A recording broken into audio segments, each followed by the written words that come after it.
Let's talk about what happens when a surefire Hollywood hit blows up on the launch pad and turns into a legendary disaster.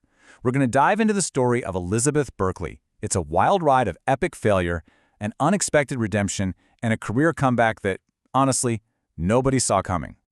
So here's our roadmap. We'll start with her rise to fame, then get into the movie that almost wrecked her career. We'll cover the really tough years that followed, and then the amazing way that same movie got a second life, leading right up to her big comeback today. And really, this whole story boils down to the massive gap between what was supposed to happen and what actually went down. On one side, you had the promise of Hollywood superstardom, and on the other, a career disaster so huge it was like an earthquake. Okay, so let's rewind the tape a bit. Before everything went sideways, Elizabeth Berkley was absolutely a rising star. She seemed destined for the A-list. I mean, think about the setup here. Everyone knew her from Saved by the Bell. Then, at just 21 years old, she lands the lead in this huge movie, and it's directed by Paul Verhoeven, the guy who made RoboCop and Total Recall. On paper, this was a slam dunk. It was the golden ticket to launch her from a TV icon to a serious big-time movie star. Yeah, about that golden ticket, it didn't quite lead to stardom. Instead, it led straight to one of the most spectacular failures in modern Hollywood history. The reaction from critics was, well, brutal, and it was immediate.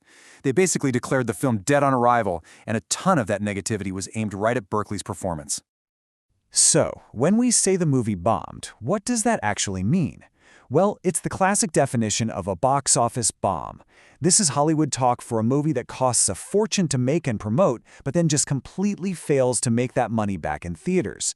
It's a very public, very expensive failure. And look, this wasn't just a movie that didn't do well. Showgirls became infamous. It turned into this legendary flop, the kind of story that people in Hollywood told for years as a warning.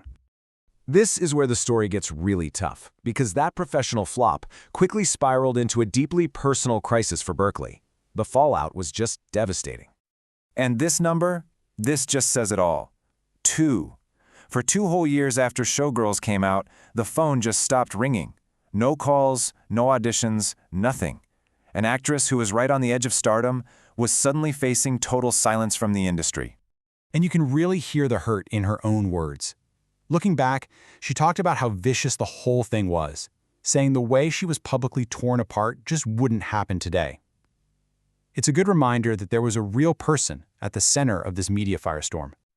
So yeah, she was basically iced out. The very industry that had built her up just slammed the door in her face. It was a brutal lesson in how fast things can change in Hollywood.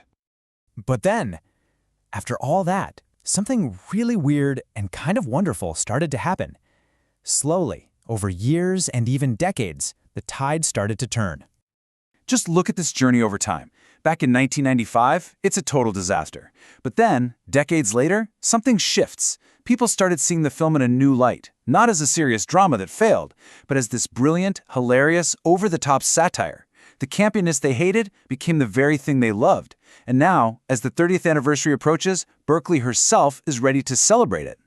And you know what's maybe the coolest part of this whole thing? It's Berkley's attitude.